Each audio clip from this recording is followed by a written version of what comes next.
Orianger! Gods, it's good to see you. Would that our meeting were under happier circumstances. I judged the voice sufficient cause for concern even before you sent word of its effect on our comrade.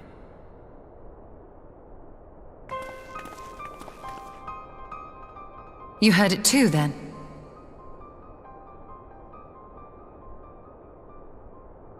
Aye. And all but certainly at the selfsame instant. Alas, pained as I was, I could make little sense of what few words did then reach mine ears.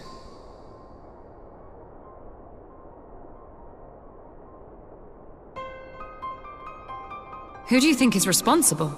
Could this be the Ascians doing? That I cannot say. Not when so little is known. Ere I indulge in speculation, I would examine Thancred with mine own eyes. To Alamigo, then, without further delay. One other thing. During my visit to the Far East, I observed a strange phenomenon. Thou referrest, I presume, to the localized reduction in etheric density. Well, that spares me the trouble of an explanation. Yes, I noted precisely that at two apparently unconnected locations. I take it the phenomenon is not limited to the Far East. Indeed not. Of late, our agents charged with surveilling the beast tribes have spoken of little else. In every corner of the realm, they tell of places in which the ether hath grown thin.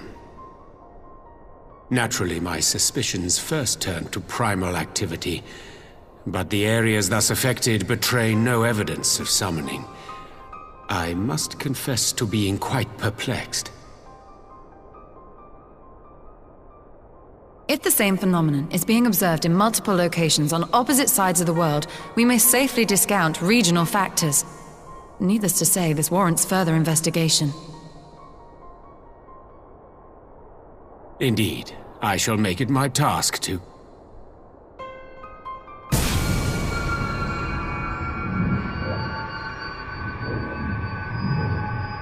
The voice.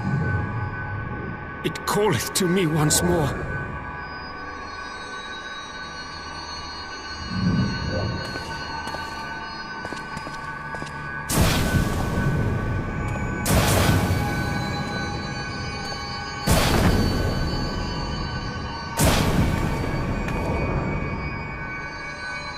I hear it too.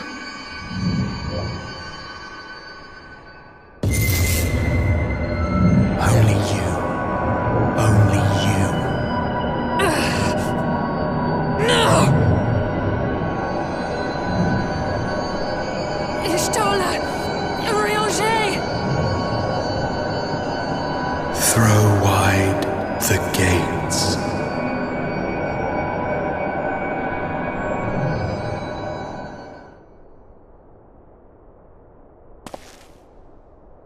No! No, this can't be happening!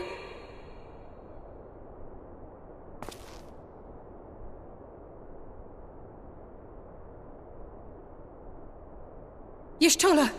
Orianger! Open your eyes!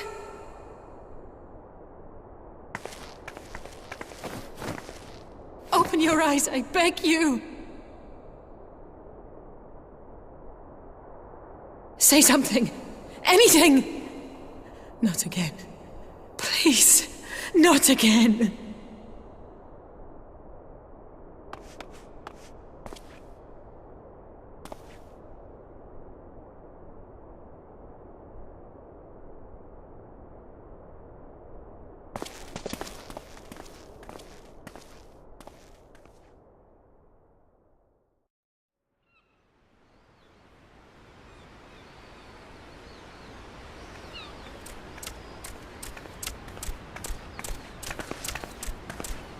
Here he is, my lady.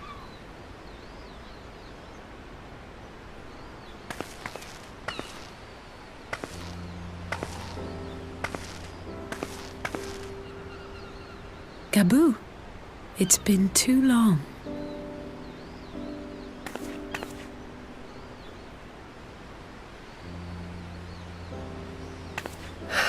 I'm afraid there's been no change. If he can see or hear us, he has given no sign. I see. You're still fighting. I'm proud of you.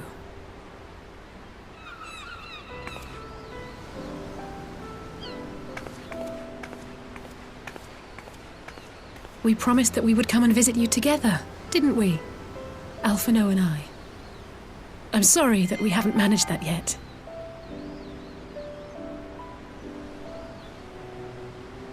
You know, with the three of us like this, does it not remind you of that night? Of the stars beyond count twinkling in the heavens? I was feeling pretty low back then. Powerless. But I knew that my brother was close by if I needed him, and that the others would be waiting for me back at the Rising Stones. Not like now.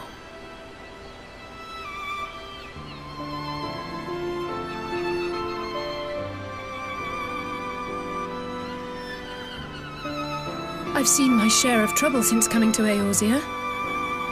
Been reminded again and again of my limitations, of how little I can change about this world. And I've come to know the sorrow of parting all too well.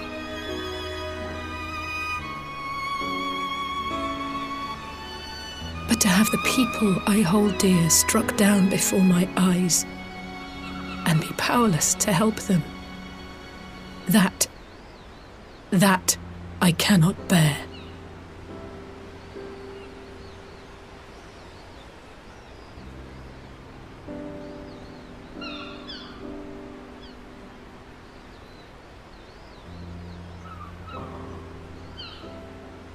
And for that I am grateful. I don't know what I'd do without you.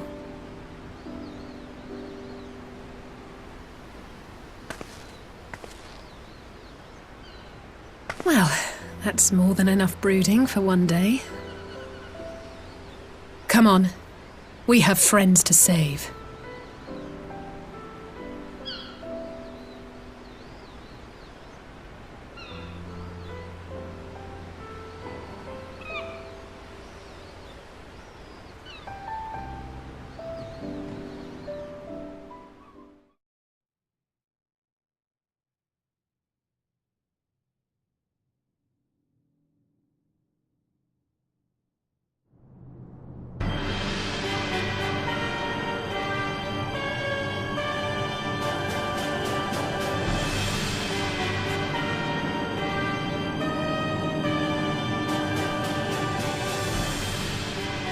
The Populares no longer present an obstacle. Now is the time to bring the Empire's might to bear. A word from your radiance is all it takes. But one word, and the Imperial army will fall upon Alamigo as a pack of bloodthirsty wolves and tear that feeble nation apart.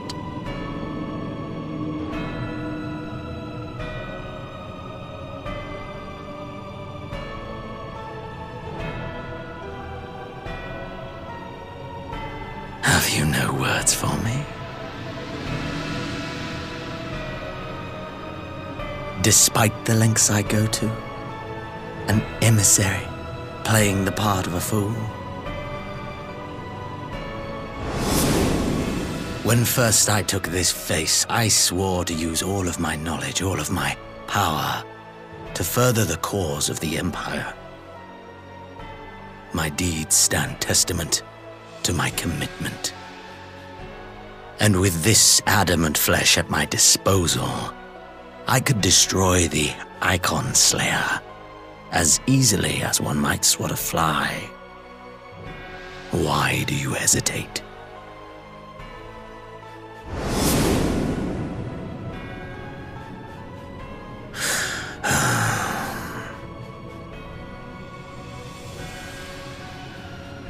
Our enemy is resourceful. Though victory is certain now, it will not remain so indefinitely. Deliberate if you must, but be quick about it.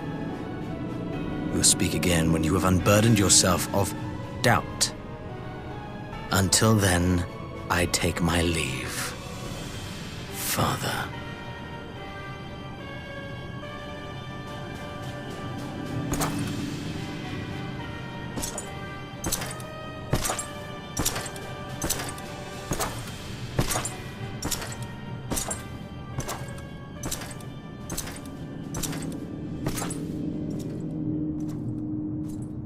I should be the one to sigh.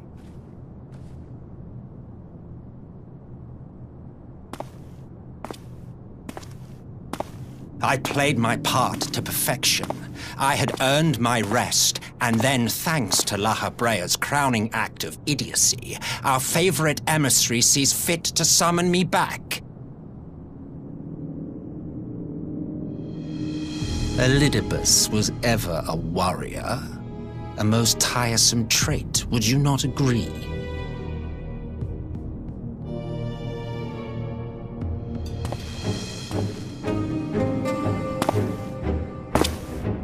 What? Have you no words for me either? No matter. I've long grown weary of this mummery. Now, my dearest grandson, let me remind you of your place in the simplest of terms.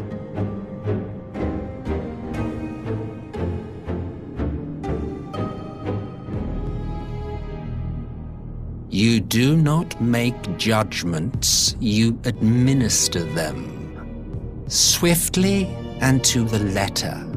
Naught else is your concern.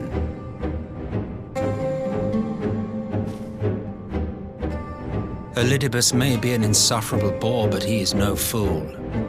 His choices as emissary seldom err.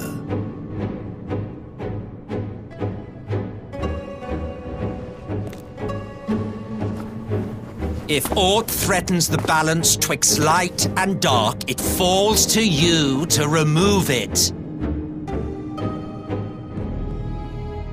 Be it by your own hands or by your armies, you have ample means at your disposal.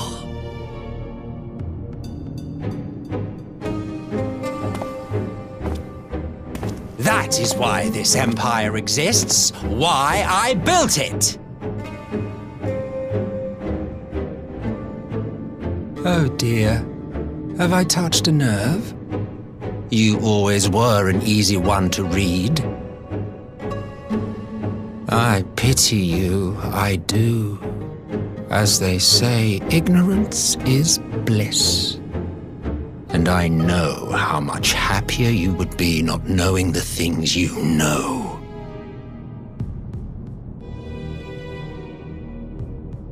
The Founding Father was an Asian. And he created the Empire solely for the purpose of sowing the seeds of chaos.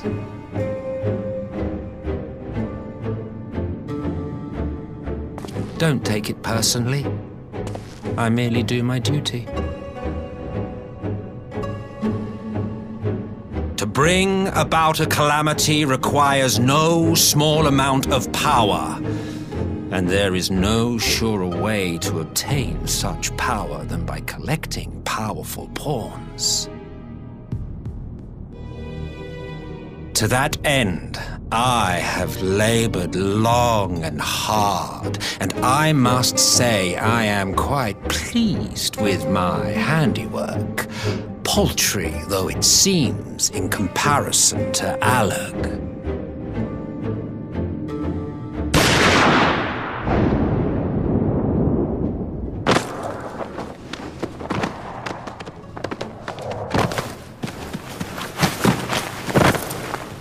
You fiends are overfond of your own voices.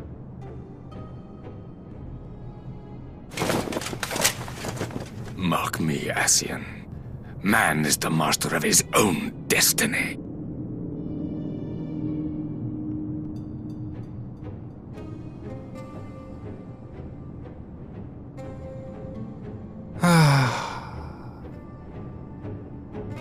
Such a waste of time and energy, both yours and mine.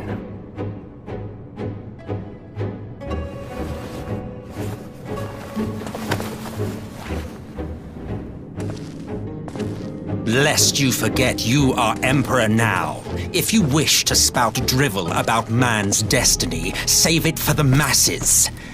It will serve to give them a sense of purpose, and you pliant pieces for the game.